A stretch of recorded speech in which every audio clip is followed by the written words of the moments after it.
Coming up on Tech News Today, Microsoft shows off Windows 10s and the new Surface laptop. T-Mobile aims to be the first major nationwide 5G network. A look at those rating Google from the inside, and a throwback for audio cassette fans. All that and more coming up next on Tech News Today. This is Twit. Bandwidth for Tech News Today is provided by CacheFly at CACHEFLY.com.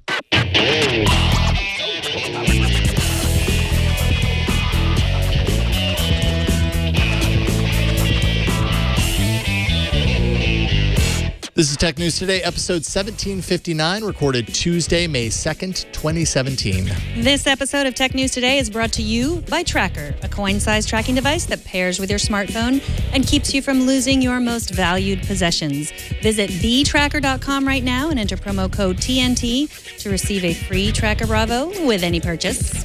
And by Rocket Mortgage by Quicken Loans. When it comes to the big decision of choosing a mortgage lender, work with one that has your best interest in mind. Use Rocket Mortgage for a transparent, trustworthy home loan process that's completely online at quickenloans.com/TNT.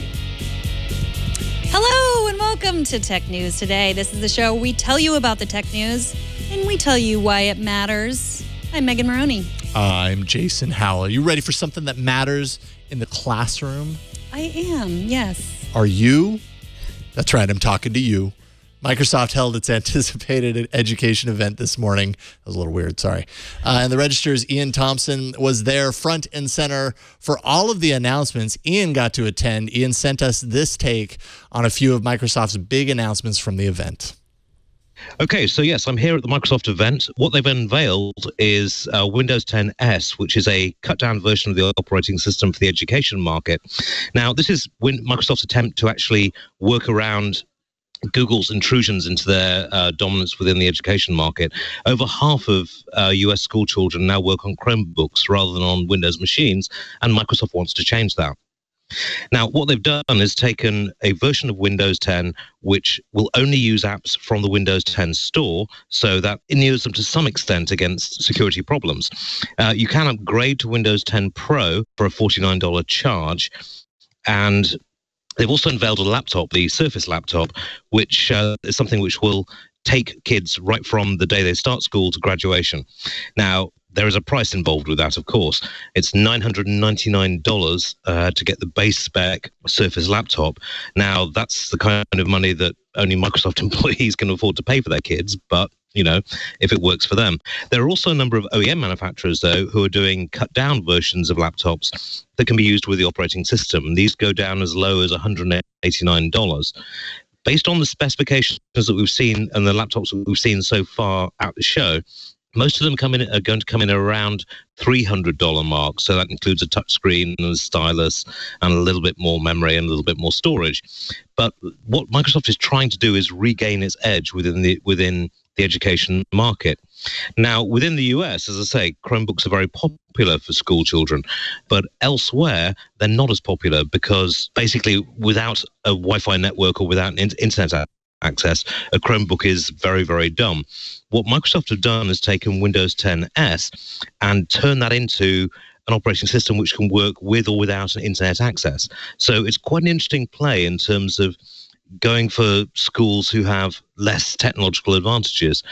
Now, the $189 price point is important because that allows them to compete with Chrome. But I think if you're actually going to get a usable laptop out of this, you're looking at about the $300 mark. And with that, I'll leave you in the capable hands of Jason and Megan. Well, thank you, Ian Thompson from the Register. Appreciate Ian taking the time to record that from the event. Windows 10s, S, by the way, does not stand for student. It stands for streamlined, as in a streamlined version of Windows 10. That's interesting because Mark Gurman was talking about it, and he said that it was meant to echo like the car, like the Mercedes S-Class. That's what he said. So maybe it's both. Maybe it's maybe everybody has their own interpretation. What I had saw about streamlined kind of speaks to Microsoft's ambitions with this. Yes, it's good for the classroom.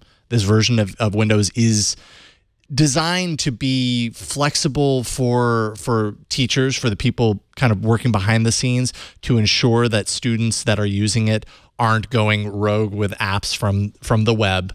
So it's a streamlined kind of lockdown version as far as that's concerned. The only apps that'll run on it are from the Windows Store directly, so they have controls over that. But then Microsoft also wanted this to be upgradable, so you can actually go from here if you want to spread it out and go to the full version, $49 upgrade or free for educators. But from what I had read, streamlined in the sense that yes, it's great for students, but it's also great for people who just want to get their foot in the door, want to kind of a narrower version of Windows, and they're not just locked into that version. If they really decide somewhere down the line that they want to upgrade it, it's not that expensive to do that. It's $49. Mm-hmm.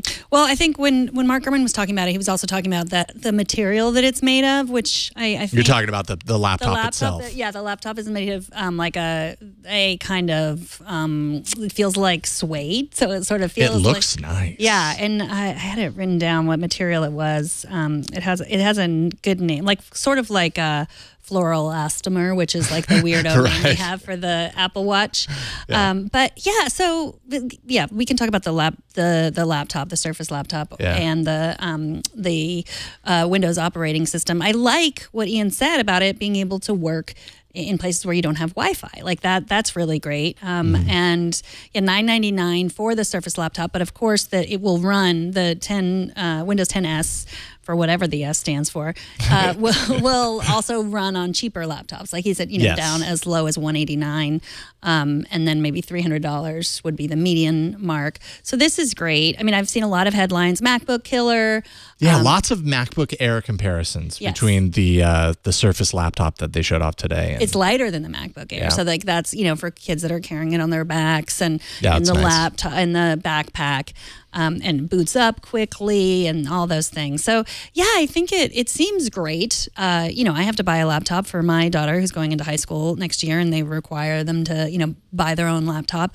And there's no requirement as far as like what OS it runs or anything like that? No, weirdly, no. I mean, it's a private school where my husband works, and they used to have a 1-to-1, and they used to give everyone MacBooks, and then they used to give everyone it wasn't a Surface, but it was like a Lenovo kind of laptop. And then now they're just like, bring your own. Like it's too hard for them to manage. And so many things are in the cloud now that they don't really need to service them at that point. Oh, okay. So, but I know she's going to want to have a Mac, and like, it's hard. I like Macs too. And what he said was like this $1,000 device is supposed to take you from when you enter school until that seems like a stretch. So you hand seems a like a kindergartner? long time. Like I don't even want to hand my 14-year-old a $1,000 device. Right.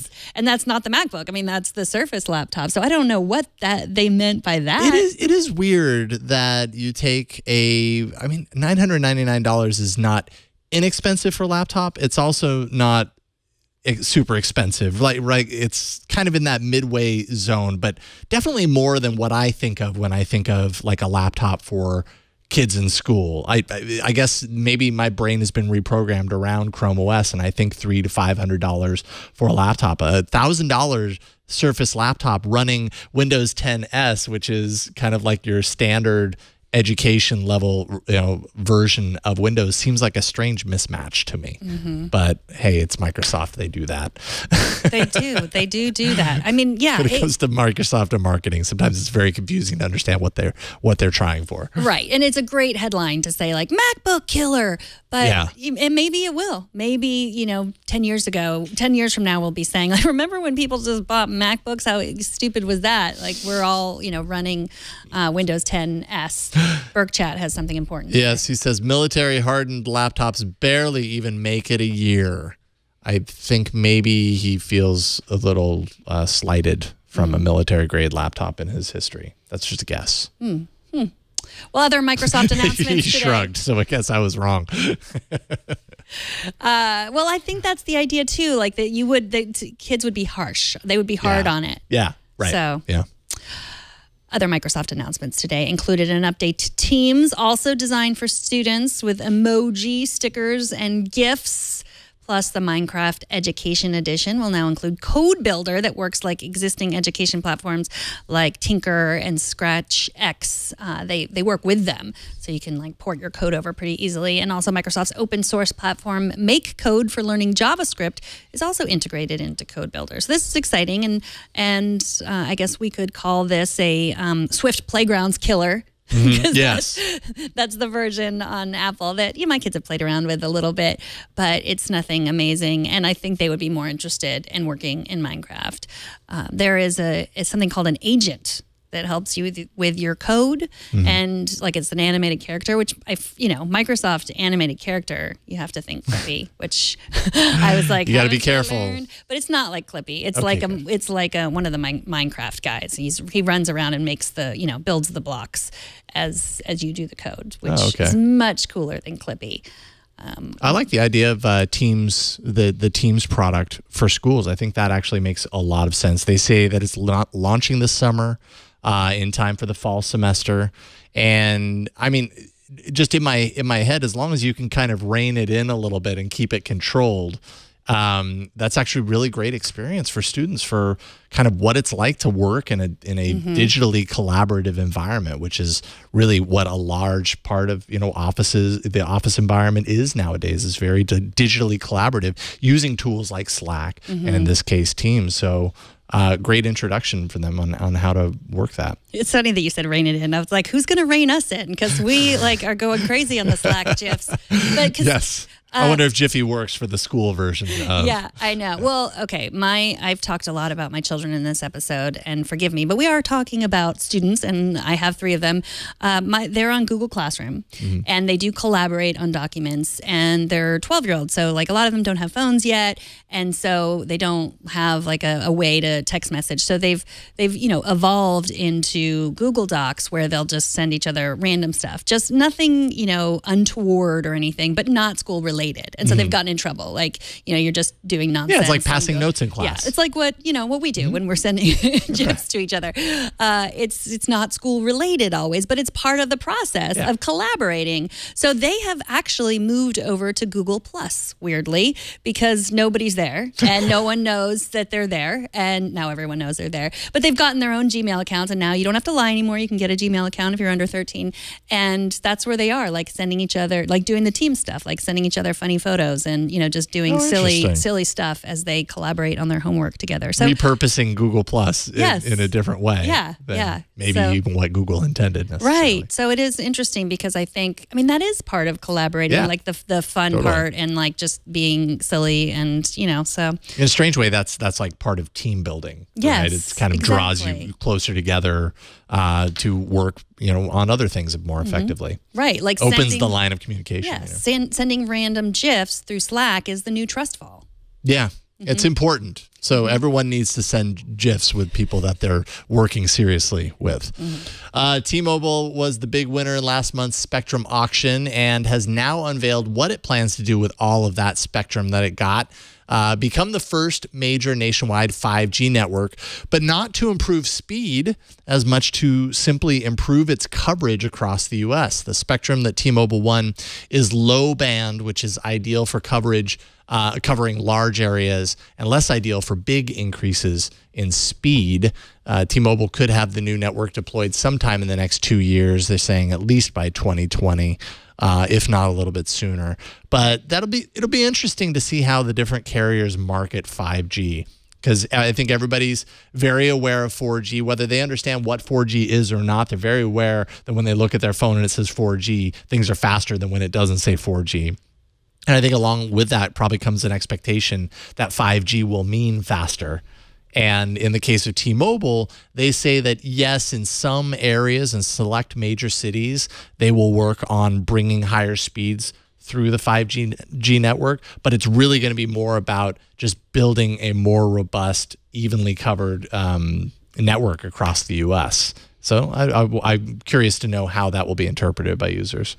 Yeah, I don't understand 5G. And then I tried to watch John Legere's video, his vlog about it, and I couldn't get through 3 minutes. He's so pompous, and he's just like he's really pumped up. Yeah, he does. He has like a Red Bull there, and I'm like, is it sponsored by Red Bull?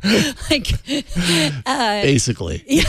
but not really. But, you know, he's like, oh, because people say the first thing everyone says is like 5G doesn't exist. There's no standard and you're lying. And then he says, no, you're lying. You're defensive. It's like kids in a playground. And, you know, that is a really important question. Like, do we want, I mean, I would rather in places where you get no speed, like you'd rather get something than nothing, right? So I get that, you know, and it is complicated. It's complicated when you're trying to do, even, you know, when you're not with, I mean, this isn't cell service, but like even Wi-Fi is like, you know, Sonic says like, I have a dual band network, or they say use this one. It's faster when you're closer, but use that one when you're further away. You know, it's really not a simple thing to figure out how it works.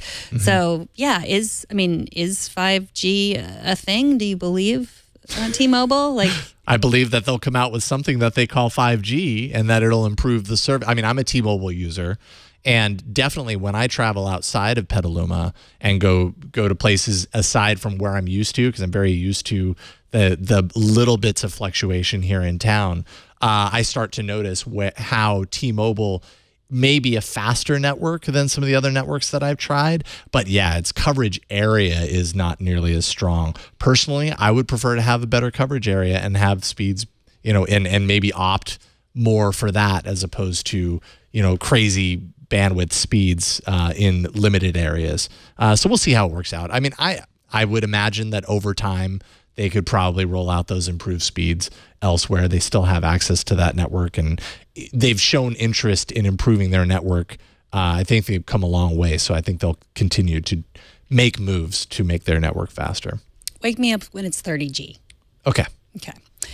Now, if all this talk of Microsoft's MacBook killer weren't enough, Apple also posted lower than expected iPhone sales for the quarter. Essentially, sales were flat at 50.76 million iPhones sold in this quarter. So nothing to sneeze at, but they were expecting 52 million. So that's a lot of million that they didn't get that they were expecting. Analysts, that is, that's who was expecting this. Revenue growth in services accelerated, and Apple reports selling 8.92 million iPads and 4.19 million Macs, which was more than what analysts anticipated. TechCrunch reports that the numbers imply that Apple is beginning to convince Wall Street that the company will thrive whether or not iPhone sales dip. So sales earnings report is always a story. Like, there's always a story behind it. There's the numbers and then the story behind the numbers. So, you know, there's the rumored Siri speaker. Like, is that going to be the hardware item that everyone wanted the Apple Watch to be, like something that everyone's going to need? And then we're not going to constantly say like, who needs that? So yeah, it's services, I think, are they're the highest revenue ever in the last quarter for services. So I think that might be the direction that they're headed. Yeah, and it's in a great kind of way, and I think it's proven by the continued success in the markets comparative to kind of how things are slowing in hardware, that services really is playing a bigger and bigger role to kind of take up that gap. Investors certainly seem clued into that aspect. They're making money on customers every month instead of just every 2 years with an upgrade. So that's pretty appealing. And I mean, you know, all of their services, App Store, iTunes Store, Apple Music subscriptions, Apple Pay, all their services combined, like that more and more, the more they can rely on that and get people hooked into that ecosystem, the better protected Apple is as a company, and by extension, the investors, of course. Right. Because I do think there's nothing, you know, really wrong with, everyone wants to say like people aren't buying iPhones anymore. But the CNBC says smartphone buying intent is at a 9-year low. So I'm not even exactly sure what that means, smartphone buying intent. But as the kind of need, that feeling that you need to upgrade your phone to I don't know. Maybe, that's what I would infer from that, which, I mean, I would probably agree. I feel like phones have reached a point to where they're pretty darn powerful when you buy them now. I mean, nine years ago, you bought a phone, and yeah, so much changed in even a short year span, that everything kind of left you in the dust with the hardware that you just bought. Now they're lasting a lot longer. There's a lot less reason to have to upgrade all the time. So, and finally, yesterday we discussed Twitter's video news network deal with Bloomberg. And then, wouldn't you know it, Twitter followed that news with the announcement of almost a full dozen more partners for the 24/7 streaming service. Turns out Bloomberg's 24/7 news channel is merely one content provider among a sea of others, and some content will begin streaming as early as this month. Lots of sports, WNBA, MLB, PGA Tour, news, of course, Bloomberg, The Verge. There's going to be a new show with Nilay Patel on the new network.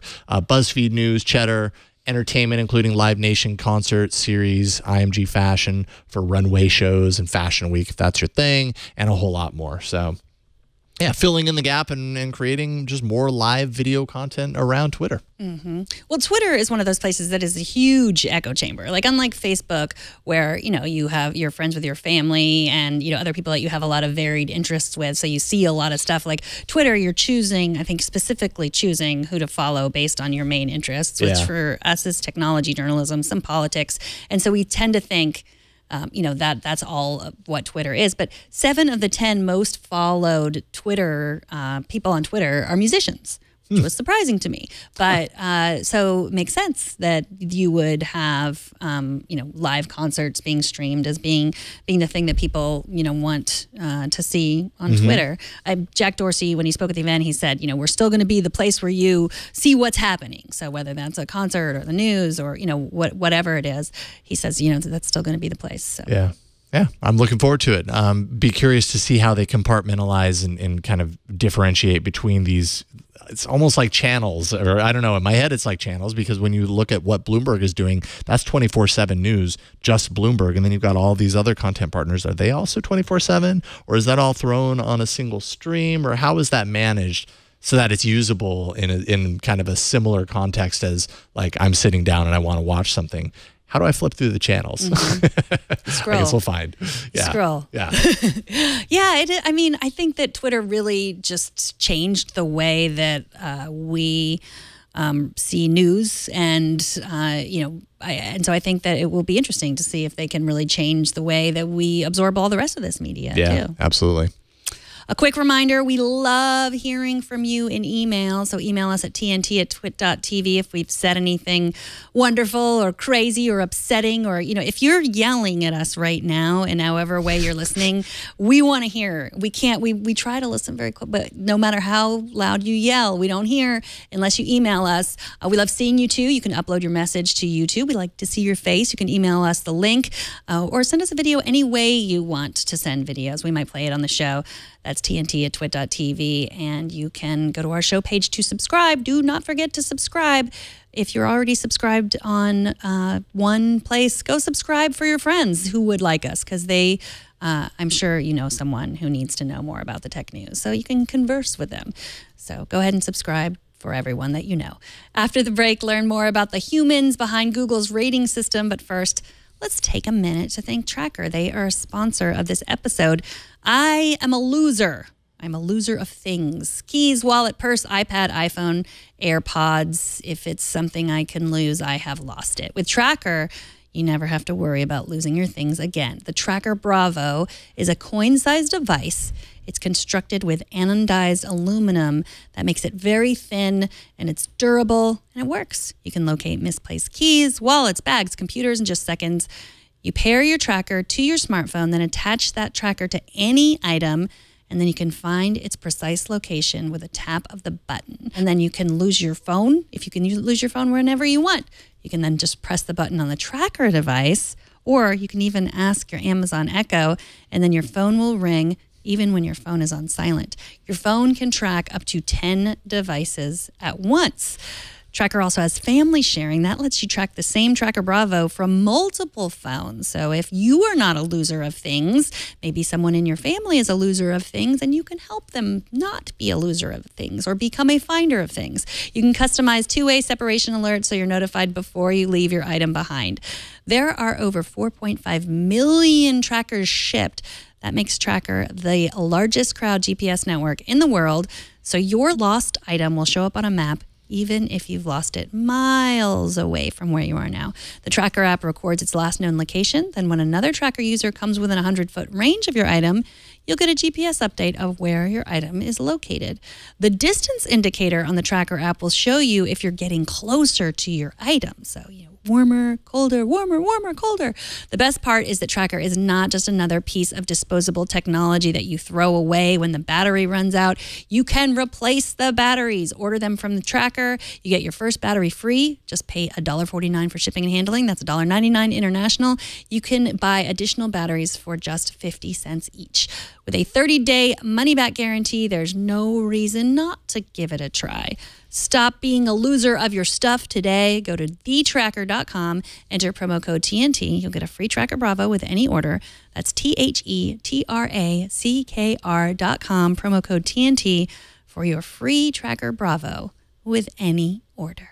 Over the last month, we've been talking about Google's advertising problem. You know the story. Big companies suddenly became aware that their advertisements were showing up on extremist videos by white supremacists, Holocaust deniers, rape apologists, and more. Companies like AT&T and Verizon cut ties with YouTube and then realized that relying on algorithms for advertising was not helping its bottom line. That's what YouTube realized. The company said they had an army of 10,000 raters who could fix the problem. Longtime tech journalist, editor, and author Annalee Newitz explored the world of Google raters for Ars Technica, and she's here to tell us about it. Welcome to the show, Annalee.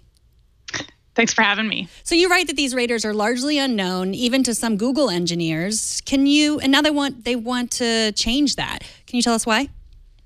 So the raters I spoke with were at a company called LeapForce, which is one of the largest contractors with Google. And it's true that the Google engineers have no idea who these raters are, who are providing them with data. And the raters are working under conditions that they think are not optimal. Not only are they given tasks that are difficult to complete in the time allotted, but they also feel like they don't have a chance to give feedback to the engineers they're working with at Google about the kinds of questions they're being asked. They have a lot of ideas about how to improve the service, but they're kind of trapped in this situation where there's a firewall basically between their work and Google. They log into Google through a service called Rater Hub, and they're kind of kept inside there doing little tasks that are kind of like Mechanical Turk tasks.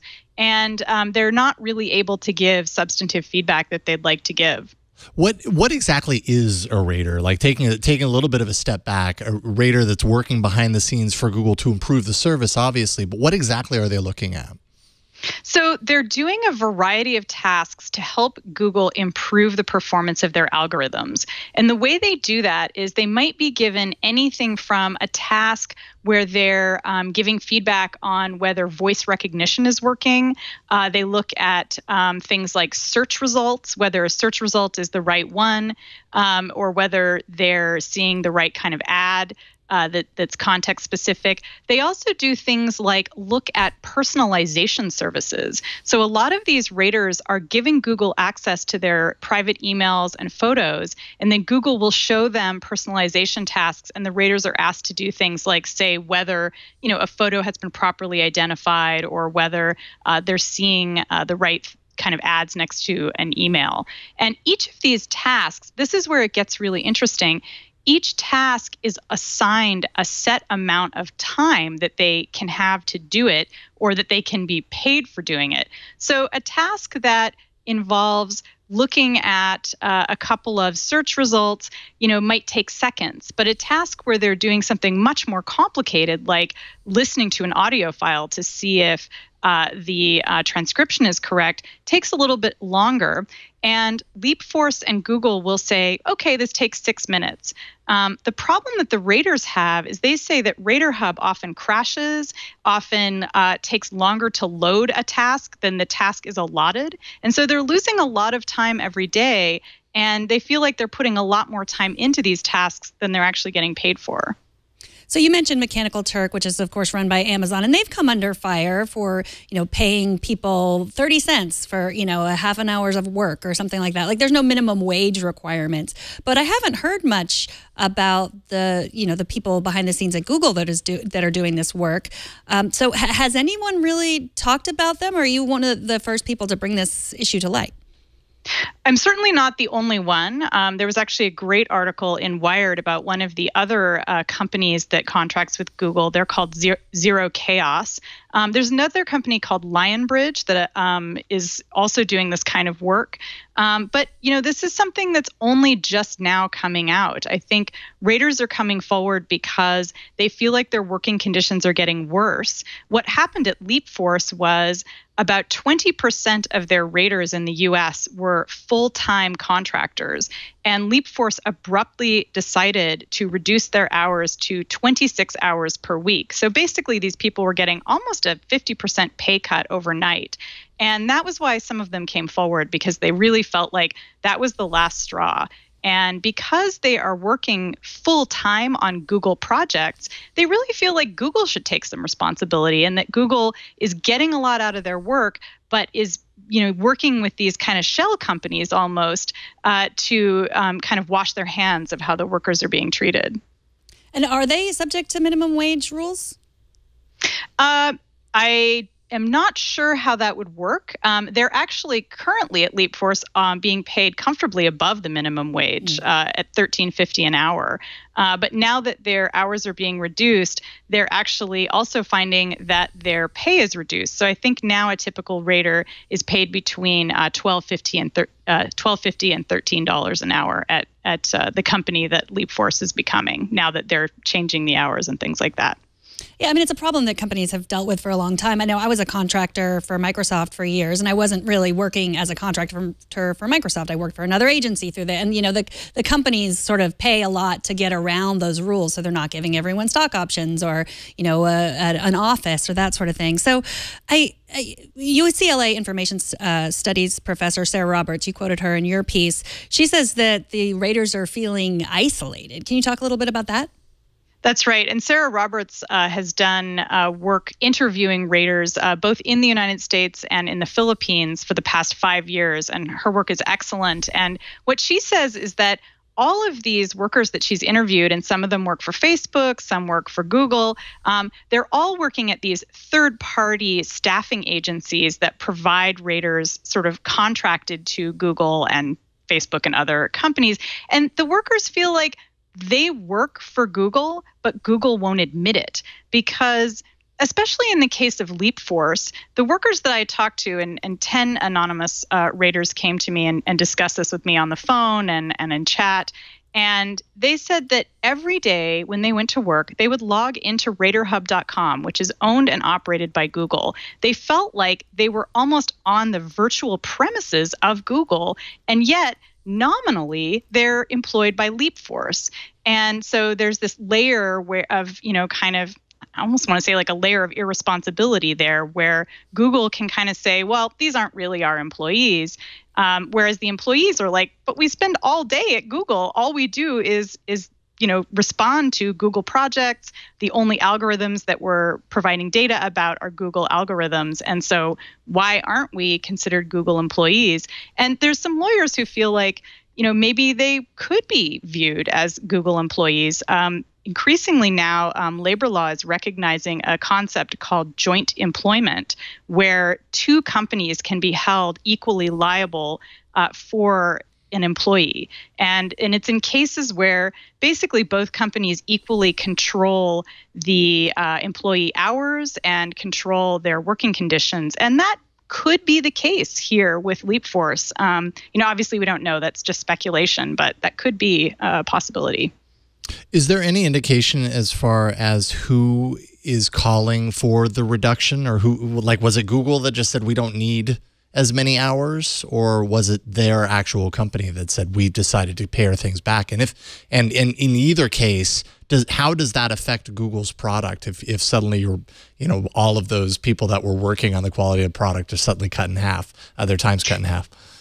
So I spoke with LeapForce CEO Darren Jackson, and he said that what happened was Google wanted to change the terms of the contract that the company had with them, and only wanted to be working with companies that had employees in their workforce. In other words, not contractors anymore. And the thing is that you can see that this is actually Google, in some sense, trying to be good guys, because generally employees are protected by more labor laws, and usually they're eligible for benefits if they're working more than 30 hours a week. And so what LeapForce did, because they didn't want to pay for health benefits, was that they decided, okay, we'll make everyone employees. They created a new company called Raider Labs. And that company is going to hire U.S. raters from LeapForce as part-time employees. So they've basically eliminated all full-time contractor jobs. They've created these part-time employee jobs, and that way they can continue to honor the terms of the contract they have with Google. So it's a lot of complicated legal maneuvering. And I think what it'll result in for Google is probably they won't get the kind of quality work that they're hoping for, because these are employees who feel like they're not being treated well. Many of them are terrified that they'll be laid off at any minute. A lot of them have been working full time and have now been reduced to part time, which means they're going to have to do other jobs in order to maintain their lives, in order to pay their rent and help their kids go to school. And so I think, again, to me, as an outsider here, it looks like what Google might think about doing is maybe hiring raters internally. And it's possible that Google has excellent reasons not to do that, but it's unclear what those might be. And we know that historically Google did hire raters internally. So there's kind of a question there about what Google's motivations might be, and the company isn't saying right now. It seems really ironic that they're doing this at a time when really they're sort of coming out and saying the algorithm can't do it on its own. That when it does, that's when they have these big mix-ups, that there's just so much content coming into Google and YouTube that they really need people behind that. People, not just anybody, but someone that can really, think about, what's a good response to show as a search query, that sort of thing. But at the same time, you say they're cutting these people's pay. Yeah, it does seem very ironic. I think that one of the things that in writing about this story that I really came to appreciate is how much humans are needed for a lot of these algorithms to work well. And this isn't to say that the algorithms aren't great. It just means that, we're not living in a world where algorithms have replaced human labor. Algorithms have kind of created a new category of human job, which is the rater, who is a person who tests the algorithm and gives feedback on how accurate it is. And the reason why we have to have those raters is because Google is constantly tweaking its algorithms to make them better, to reflect changes in conditions, to reflect new information, new products. And so in one way, you would think, well, this is good news. Now humans are not going to be replaced by bots and algorithms. But on the other hand, it doesn't seem like the tech companies like Google and Facebook, which also employs a lot of raters, it doesn't seem like they've really caught up with that reality yet, and that they're still kind of wanting to pretend or believe that they don't need humans, and they just, even though they'll say, we're so proud of our 10,000 raters who are helping us out, at the same time, they sure don't act like they're proud of it if you look at the employment practices here. Mm-hmm. And unlike a company like Uber, it's sad, but you can see that they are headed for an autonomous car ride-hailing system, and so they won't need that. But I feel like we're a long way from not needing humans to decide which ads go on YouTube videos. But it doesn't make a lot of fiscal sense. I mean, it's so there's, I guess, 300 hours of YouTube videos, I think, that are uploaded every minute. So it's fiscally to have someone looking at all those. I mean, I guess, yeah, it's difficult. But you said that there's an update to the story. Someone that you talked to has gotten laid off. Can you talk about that? Yeah, so one of the raters that I talked to, as I mentioned, 10 different raters at LeapForce, and they spoke to me anonymously. I didn't know their names. They talked to me under pseudonyms, and one of them, the management at LeapForce figured out who he was, and he was fired. They're claiming that he breached contract, but he, is now fired and hasn't been able to get them to explain what part of the contract he breached. It is true that all LeapForce employees sign a very broad NDA along with all the other contractual obligations. So that's definitely in the mix. And so he's basically, for speaking out about his working conditions, he's been fired. And, there's a lot of questions about whether that's legal. Workers are permitted in the United States still to speak about their working conditions. And a lot of what he spoke to me about was actually public information that you can get by reading Google's guidelines for raters. So there wasn't a lot that they could claim was a trade secret. So he's basically had a classic problem that people have in workplaces when they do speak out about work abuses and when they talk about how their salaries are being cut. Oftentimes, employers do take retribution and in this way. So it's super unfortunate. I have a piece up at Ars Technica today talking about the details of that and how we know that he likely was fired for speaking to Ars Technica. Because one of his fellow employees turned him in to the management and was boasting about it to other friends.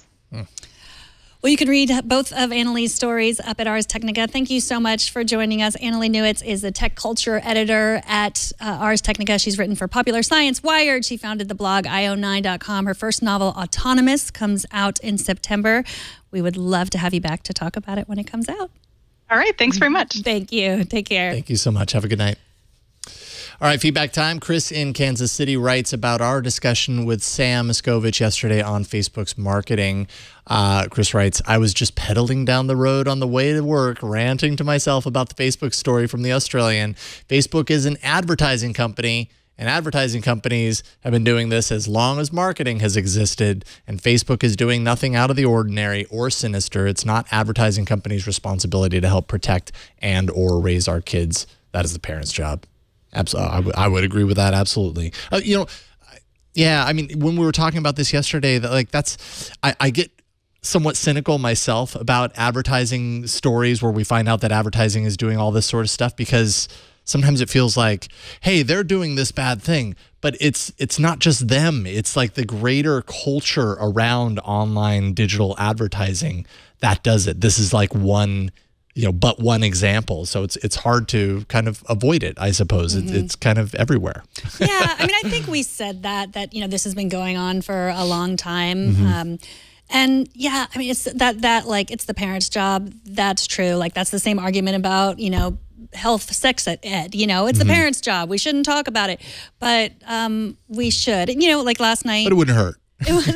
Right. When we, last night when I got home, I talked about this story to my kids. Like, we had dinner, we talked about it, and they're pretty savvy in terms of advertising. It went into a discussion of like the people that they follow on Instagram and YouTube, and how, what they're what is paid for versus what is not, and that's that is a total luxury for me to be able to sit down with my kids at dinner and talk about that, and everyone doesn't have that opportunity. Lots of families and lots of places don't get that time. So yes, it is the parents' job, but we all it takes a village. There you go. There it is. Up next, if you have a box full of old cassette tapes, maybe you'll want a new generation cassette player to go with them. We'll talk about that. But first, let's take a minute to thank Rocket Mortgage by Quicken Loans. They're the sponsor of this episode. It's all about, we live our lives in the digital age, online, on the internet. We're so used to doing everything online, so it makes perfect sense that we would want to use the internet, use a kind of a next generation service to get a mortgage instead of having to file through our old stacks of paperwork and stuff. When it comes to the big decision of choosing a mortgage lender, you also want to work with someone that you can trust and that has your best interest in mind throughout that process. And with Rocket Mortgage, you'll get a transparent online process that helps you give you the confidence to make an informed decision, so you won't waste time searching through stacks of paperwork. With Rocket Mortgage, you can securely share your financial information to get a mortgage approval in minutes. You can even adjust the rate and the length of your loan in real time to make sure that you get the mortgage solution that's right for you. Whether you're looking to buy a home or refinance your existing mortgage, you can lift the burden of getting a home loan with Rocket Mortgage. So skip the bank, skip the waiting, go completely online at quickenloans.com/TNT. That's quickenloans.com/TNT. Equal housing lender, licensed in all 50 states, and MLSconsumeraccess.org, number 3030. And we thank Rocket Mortgage by Quicken Loans for their support. TNT's fan of the day is that unbreakable chain. We have many, many submissions. The first is Joni Hollaby on Twitter, who says she is listening on her 8.5-mile run. That's a long run. Woo. And she's got all those nests in there. And her face, so then we can see it tomorrow. Yeah, I know, it's good exactly. To add It'll something pass that through. You can see, yes. And another, also Bean on Twitter, who added another layer showing Cody on a NVIDIA Shield. Nice. Is that how many layers? Oh, I see. There's a few. It goes pretty far back there, yeah. And return submitter Robert Seals on Twitter, who said, "Don't break the chain." Hashtag don't break the chain. Well, yeah, use hashtag don't break the chain if you want to not break the chain. But now we have different chains. Now I know, it's like we true. have all these different. It's going to get confusing. And it's like forked. We have a forked chain. Yep. It's all forked up. Yep, it's like Android, really. We just forked it, basically. Yeah, we did. You can submit from choose your prong of the fork that you want to submit to and show us how you watch or listen to TNT or start over. We're okay with that. Record a video, take a picture of yourself, your setup, post it on Instagram, Google+, Twitter, or Facebook, and use the hashtag HowIWatchTNT.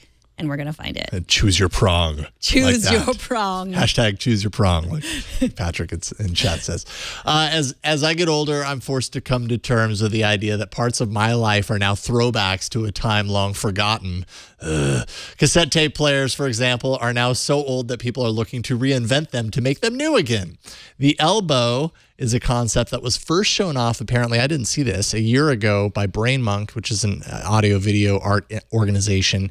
And now it actually might become something real. Instead of an actual cassette deck for the cassette tape to drop into and snap shut the way we're used to, or maybe you didn't know that existed, well, now you do. The elbow is a minimal hardware clasp that attaches directly to the tape, and there's a pulley in there that drives the tape with an optical sensor for steadying the playback speed to kind of keep it steady and even, because it's very easy for it to kind of wobble around if you don't have it done right. It can play in either direction, so you don't have to flip the tape. It just swaps the direction and plays the other side.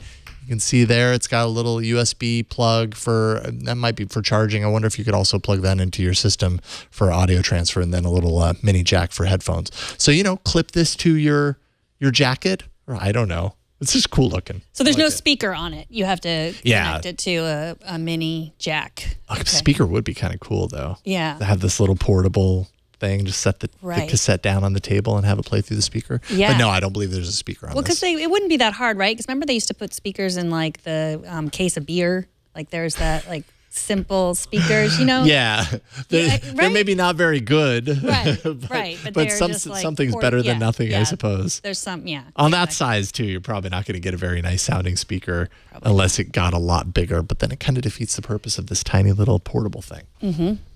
I think it's pretty cool. I don't. Do you have any tapes left? Oh yeah, I've got lots of cassette tapes. And do you have a cassette player? No, I mean I have. Well, not true. I have a 4-track cassette player, which is why the majority of my tapes I still have, because those are old like master recordings from when I was younger. I used that to record music on. So I've got a bunch of those, and I have a bunch of like a nice small catalog. It's basically a time capsule at this point of like a late high school era music, what I was listening to, and a lot of punk rock tapes and stuff like that, which is kind of cool to go back to every once in a while. And tape has a very specific kind of sound characteristic to it, similar to how vinyl has its own characteristics.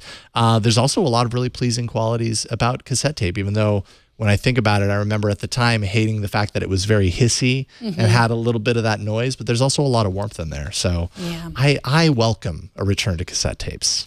I want someone to make this for video, which I assume is a little bit harder. But like, I do have a lot of old VHS tapes, and even like big master tapes from my video editing classes back in the 90s. That they're just there, and they have masterpieces. They have college video masterpieces. If that was digitized and online, you'd be famous. Yeah, so true. Probably. Yeah. So make that. Might be a little bit bigger than the elbow, but same concept, I'm sure. The thigh. Yes. The shoulder. The shoulder is better than the thigh. TNT records live every Monday through Friday at 4 p.m. Pacific, 7 p.m. Eastern, 2300 UTC at twit.tv/live. You can be part of the show by emailing us at tnt@twit.tv. Leave us a short voicemail, 260-TNT-SHOW, and find us on Twitter at Tech News Today TV. Share your thoughts on the stories we discuss in the TNT subreddit at technewstoday.reddit.com. And please subscribe to the show. You can find all the ways to subscribe at twit.tv/TNT. And if you want to tweet at me offer me a better name than the thigh to make something like that plays VHS tapes. I'm at Megan Roney. And I'm at Jason Howell. Thanks to Brian Burnett, our technical director today. Thank you, sir. Thanks to Burke and occasional Burke chat. Although, did we see? Well, maybe we saw a few flash up there. I don't know if we were quick enough to catch them, but that's okay. Here, just give us one. DJ Lazy Tape. That's Burke's new name, DJ Lazy Tape. Thanks to Kevin for editing the show, and thanks to you for talking tech with us today. We'll see y'all tomorrow. Bye, everybody.